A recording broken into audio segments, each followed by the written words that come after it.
Hello ಎಲ್ರಿಗೂ ನಮಸ್ಕಾರ. Welcome back to Bhagya creation. ಯಾರ್ಯಾರಾಗಿ ನಮ್ಮ ಚಾನಲ್ ನೋಡ್ತಾ ಇದ್ದೀರಾ ದಯವಿಟ್ಟು ಸಬ್ಸ್ಕ್ರೈಬ್ ಮಾಡ್ಕೊಳ್ಳಿ. ನನ್ನ ವಿಡಿಯೋ ಇಷ್ಟ ಆದರೆ ಒಂದು ಲೈಕ್ ಕೊಡಿ. ಇವತ್ತು ನಾನು ರವೆ ಮತ್ತು ಅಕ್ಕಿ ಹಿಟ್ಟು ಬಳಸಿ ಒಂದು ಬೇಗ ಇಮಿಡಿಯೇಟ್ಲಿ ಆಗೋಂಥ ದೋಸೆನ ತೋರಿಸ್ತಾ ಇದ್ದೀನಿ. ಅಂದರೆ ಇದು ರವೆ ದೋಸೆ ಅಂತಲೂ ಬೇಕಾದರೂ ಕರಿಬೋದು. ಇದಕ್ಕೆ ಜಾಸ್ತಿ ಇಂಗ್ರೀಡಿಯೆಂಟ್ಸ್ ಏನು ಬೇಡ. ಈರುಳ್ಳಿ ಸಣ್ಣ ಕಟ್ ಮಾಡ್ಕೊಂಡಿದ್ದೀನಿ, ಸ್ವಲ್ಪ ಕೊತ್ತಂಬರಿ ಸೊಪ್ಪು, ಸ್ವಲ್ಪ ಸಬ್ಸಿಗೆ ಸೊಪ್ಪು, ಹಸಿರು ಮೆಣಸಿನ್ಕಾಯಿ, ಜೀರಿಗೆ, ಉಪ್ಪು ಇಷ್ಟಿದ್ರೆ ಸಾಕು. ತುಂಬ ಸಿಂಪಲ್ಲಾಗಿ ಈಸಿಯಾಗಿ ಮಾಡ್ಕೋಬೋದು. ಇವಾಗ ನಾನು ಒಂದು ಪಾತ್ರೆ ತೊಗೊಂಡಿದ್ದೀನಿ, ಒಂದು ಬೌಲ್ ತೊಗೊಂಡು ಅದಕ್ಕೆ ರವೆ ಮತ್ತು ಅಕ್ಕಿ ಹಿಟ್ಟು ಎರಡು ಸಮ ಪ್ರಮಾಣದಲ್ಲಿ ಹಾಕ್ಕೊಂಡಿದ್ದೀನಿ. ಅಂದರೆ ನೀವು ಇದಕ್ಕೆ ಬೇಕು ಅಂದರೆ ಗೋಧಿ ಹಿಟ್ಟನ್ನು ಆ್ಯಡ್ ಮಾಡ್ಕೊಬೋದು, ಇಲ್ಲ ಮೈದಾ ಹಿಟ್ಟು ಆ್ಯಡ್ ಮಾಡ್ಕೊಬೋದು. ನಾನಿಲ್ಲಿ ಎರಡೇ ಹಿಟ್ಟನ್ನು ತೊಗೊಂಡಿದ್ದೀನಿ, ಒಂದು ಅಕ್ಕಿ ಹಿಟ್ಟು, ಒಂದು ರವೆನ. ಮತ್ತು ಇದಕ್ಕೆ ಸ್ವಲ್ಪ ಹಸಿರು ಮೆಣಸಿನ್ಕಾಯಿ, ಸ್ವಲ್ಪ ಜೀರಿಗೆ, ಒಂದು ಅರ್ಧ ಟೇಬಲ್ ಸ್ಪೂನಷ್ಟು, ಮತ್ತು ಇಲ್ಲಿ ಕೊತ್ತಂಬರಿ ಸೊಪ್ಪು ಮತ್ತು ಈರುಳ್ಳಿ, ಸಬ್ಸಿಗೆ ಸೊಪ್ಪು ಇಷ್ಟನ್ನು ನಾನಿಲ್ಲಿ ಹಾಕ್ಕೊಂಡಿದ್ದೀನಿ.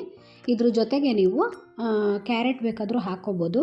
ಅಂದರೆ ವೆಜಿಟೇಬಲ್ ಆಗಿ ಮಕ್ಕಳು ಇವಾಗ ತಿನ್ನಲ್ಲ ಅಲ್ವಾ ತರಕಾರಿ ಎಲ್ಲ, ಈ ತುರಿದ್ಬಿಟ್ಟು ಇದಕ್ಕೆ ಹಾಕ್ಬಿಟ್ಟು ದೋಸೆ ಥರ ಮಾಡಿಕೊಡ್ಬೋದು. ತುಂಬ ಹೆಲ್ದಿಯಾಗಿರುತ್ತೆ. ಇವಾಗ ರುಚಿಗೆ ತಕ್ಕಷ್ಟು ಉಪ್ಪನ್ನು ಹಾಕಿ ಇಲ್ಲಿ ಮಿಕ್ಸ್ ಮಾಡ್ಕೊತಾ ಇದ್ದೀನಿ. ಮಿಕ್ಸ್ ಮಾಡಿಕೊಂಡು ಇವಾಗ ನೀರನ್ನು ಹಾಕೋತಾ ಇದ್ದೀನಿ. ಇದು ಸ್ವಲ್ಪ ತೆಳ್ಳಗೆ ನಾವು ಕಲಿಸ್ಕೋಬೇಕಾಗುತ್ತೆ. ಅಂದರೆ ಸ್ವಲ್ಪ ರವೆ ನೆಂದ್ಕೊಂಡ್ರೆ ನಮಗೆ ದೋಸೆ ತುಂಬ ತೆಳುವಾಗಿ, ತುಂಬ ಸ್ಮೂತಿಗೆ ಚೆನ್ನಾಗಿರುತ್ತೆ. ಗರ್ಗರಿ ಥರ ಬೇಕಾದ್ರೂ ಮಾಡ್ಕೋಬೋದು. ತುಂಬಾ ಹೆಲ್ದಿಯಾಗುತ್ತೆ. ಮತ್ತು ಬೆಳಗ್ಗೆ ಹೊತ್ತು ಬ್ರೇಕ್ಫಾಸ್ಟು ಬೇಗ ಮಾಡಬೇಕು ಅಂದಾಗ ಈ ರೀತಿ ಮಾಡ್ಬೋದು. ಇವಾಗ ನೋಡಿ ಎಲ್ಲ ಮಿಕ್ಸ್ ಮಾಡ್ತಾಯಿದ್ದೀನಿ. ಅಂದರೆ ನಿಮಗೆ ಈ ರೀತಿ ಮಾಡೋಕ್ಕಾಗಿಲ್ಲ ಅಂದರೆ ಕೈಲಿ ಒಂದು ಸಲ ಮಿಕ್ಸ್ ಮಾಡಿಕೊಂಡು ನೀವು ಆಮೇಲೆ ಸೌಟಲ್ಲಿ ಮಿಕ್ಸ್ ಮಾಡ್ಕೋಬೋದು. ಅಂದರೆ ಅದೇನು ಬೇಗ ಮಿಕ್ಸ್ ಆಗುತ್ತೆ, ಗಂಟೇನಾಗಲ್ಲ. ಹಾಗಾಗಿ ನಾನು ಸೌಟಲ್ಲೇ ಮಿಕ್ಸ್ ಮಾಡ್ಕೋತಾ ಇದ್ದೀನಿ. ನೋಡಿ ಅದಕ್ಕೆ ನೀವು ಕಲಿಸ್ಕೋಬೇಕು. ಆವಾಗ ನಿಮಗೆ ದೋಸೆ ನೀಟಾಗಿ ಬರುತ್ತೆ. ತುಂಬ ನೀರಾದರೂ ಕೆಲವು ಟೈಮ್ ಬರಲ್ಲ. ಹಾಗಾಗಿ ಅಂದರೆ ರವೆ ಹಾಕಿದ್ದೀವಲ್ವ, ಅದು ಸ್ವಲ್ಪ ನೆಂದ್ಕೊಳ್ಳಿ. ಅಂದರೆ ಇಮಿಡಿಯೇಟ್ಲಿ ಮಾಡ್ಬೋದು. ಅಂದರೆ ಸ್ಟಾರ್ಟಿಂಗಲ್ಲಿ ಬರುತ್ತೆ, ಆಮೇಲೆ ಬರಲ್ಲ. ಒಬ್ರಿಬ್ರಿಗೆಲ್ಲ ಅರ್ಜೆಂಟಲ್ಲಿ ಏನು ಮಾಡೋದು ಅಂತ ಯೋಚನೆ ಮಾಡ್ತಾಯಿರ್ತೀವಿ. ಇಲ್ಲ ಮಕ್ಕಳಿಗೆ ತುಂಬ ಹಸಿವಾಗಿರುತ್ತೆ, ಅರ್ಜೆಂಟಲ್ಲಿ ಏನಾದರೂ ಮಾಡಬೇಕು ಅಂದಾಗ ಈ ಟೈಪಲ್ಲಿ ನೀವು ಬೇಗ ದೋಸೆ ಮಾಡಿ ಕೊಡ್ಬೋದು.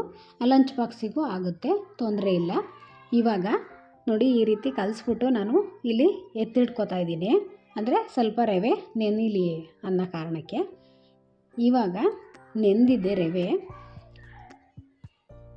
ಈಗ ಗ್ಯಾಸ್ ಹಚ್ಚಿ ಒಂದು ತವಾನ ಇಟ್ಕೋಬೇಕು. ಅಂದರೆ ನೀವು ದಪ್ಪ ತವ ಆದರೆ ತುಂಬ ಚೆನ್ನಾಗಿ ಬರುತ್ತೆ. ಹಾಗಾಗಿ ಈಗ ಎಣ್ಣೆ ಹಾಕಿ ಎಣ್ಣೆನ ಸ್ಪ್ರೆಡ್ ಮಾಡಿಬಿಟ್ಟು ಇವಾಗ ನೋಡಿ ಅದು ನೆಂದಿದೆ. ಒಂದು 5 ನಿಮಿಷ ಬಿಟ್ಟರೆ ಸಾಕು, ನೆಂದೋಗ್ಬಿಡುತ್ತೆ. ಯಾಕೆಂದರೆ ತುಂಬ ನೀರು ಹಾಕಿರ್ತೀವಿ, ನೆನೆಸಿರ್ತೀವಲ್ವ, ಆಟೋಮೆಟಿಕ್ಕು ನೆಂದೋಗಿರುತ್ತೆ ರವೆ. ಇವಾಗ ಎಣ್ಣೆ ಎಲ್ಲ ಹಾಕಾದ್ಮೇಲೆ ಈ ರೀತಿ ನಾವು ನೀರು ದೋಸೆ ಮಾಡ್ತೀವಲ್ವ, ಅದೇ ರೀತಿ ಈ ಥರ ಹಾಕಬೇಕು. ಅಂದರೆ ಹೆಂಗೆ ಬೇಕು ಹಂಗೆ ಹಾಕ್ಬಿಟ್ರೆ ಎಲ್ಲ ಗ್ಯಾಸೆಲ್ಲ ಗಲೀಜಾಗುತ್ತೆ. ಅದ್ರ ಬದಲು ಈ ರೀತಿ ಸ್ವಲ್ಪ ತೊಗೊಂಡು ಈ ರೀತಿ ಹಾಕ್ಕೊಳ್ಳಿ. ತುಂಬ ಚೆನ್ನಾಗಿ ಬರುತ್ತೆ, ತುಂಬ ಈಸಿಯಾಗಿರುತ್ತೆ. ಟೇಸ್ಟು ಅಷ್ಟೇ ತುಂಬ ಚೆನ್ನಾಗಿರುತ್ತೆ. ಮಕ್ಕಳು ಸ್ಪೈಸಿ ಏನೂ ತಿನ್ನೋಂಗಿಲ್ಲ.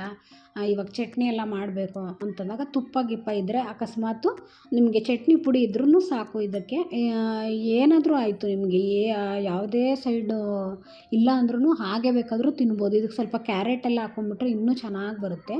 ಅಂದರೆ ಉರಿ ತುಂಬ ಜಾಸ್ತಿ ಇಟ್ಕೊಂಡೆ ನೀವು ಇದನ್ನು ಮಾಡಬೇಕು. ತವ ಚೆನ್ನಾಗಿ ಕಾಯ್ದಿರಬೇಕು. ದಪ್ಪ ತವ ಆದರೆ ನಿಮಗೆ ತುಂಬ ಚೆನ್ನಾಗಿ ಬರುತ್ತೆ.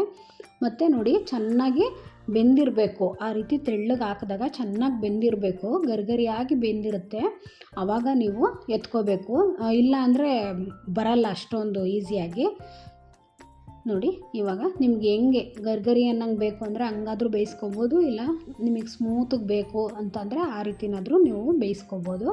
ಇವಾಗ ಅದೇ ಥರ ನಾನಿಲ್ಲಿ ದೋಸೆನ ಹಾಕೋತಾ ಇದ್ದೀನಿ.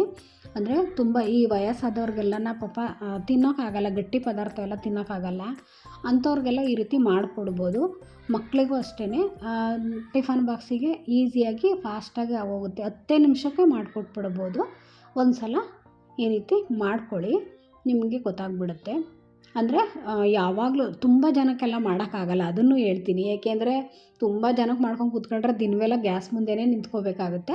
ಅರ್ಜೆಂಟ್ ಟೈಮಲ್ಲಿ ಒಬ್ರಿಬ್ರು ಇದ್ದಾಗ ನೀವು ಈ ರೀತಿ ಮಾಡ್ಕೊಬೋದು. ಆಲ್ಮೋಸ್ಟ್ ಬ್ಯಾಚುಲರ್ಸ್ಗಂತೂ ತುಂಬಾ ಈಸಿ ಆಗಿ ಮಾಡ್ಕೊಬೋದು. ಈ ಥರ ಎಷ್ಟು ತೆಳ್ಳಗೆ ಬೇಕಾದ್ರೂ ಮಾಡ್ಬೋದು, ಬಟ್ ತವ ಚೆನ್ನಾಗಿರಬೇಕು, ದಪ್ಪ ತಳ ಆದರೆ ಚೆನ್ನಾಗಿ ಬರುತ್ತೆ. ಇವಾಗ ನಾನು ಇದೇ ರೀತಿ ಮಾಡಿ ಎತ್ತಿಟ್ಕೊಂಡಿದ್ದೀನಿ. ಅದಕ್ಕೆ ನಾನು ಬೇರೆ ತರಕಾರಿ ಪಲ್ಯ ಮಾಡಿದ್ದೆ. ನೀವು ಇದೇ ರೀತಿ ಮಾಡ್ಕೊಳ್ಳಿ, ತುಂಬ ಈಸಿಯಾಗಿ ಸಾಫ್ಟಾಗೂ ಮಾಡ್ಬೋದು, ಇಲ್ಲ ಗರ್ಗರಿ ಆಗಬೇಕಾದ್ರೂ ಮಾಡ್ಬೋದು. ತುಂಬ ಚೆನ್ನಾಗಿತ್ತು, ರುಚಿಯಾಗಿತ್ತು, ಹಾಗೇ ತಿನ್ಕೋಬೋದು. ತುಪ್ಪ ಇದ್ರಂತೂ ಸೂಪರಾಗಿರುತ್ತೆ. ನೀವು ಒಂದು ಸಲ ಟ್ರೈ ಮಾಡಿ. ಹೀಗೆ ನಮ್ಮ ಚಾನಲ್ನ ಸಪೋರ್ಟ್ ಮಾಡಿ, ಸಬ್ಸ್ಕ್ರೈಬ್ ಮಾಡ್ಕೊಳ್ಳಿ, ಶೇರ್ ಮಾಡಿ, ಕಮೆಂಟ್ ಮಾಡಿ. Thank you for watching.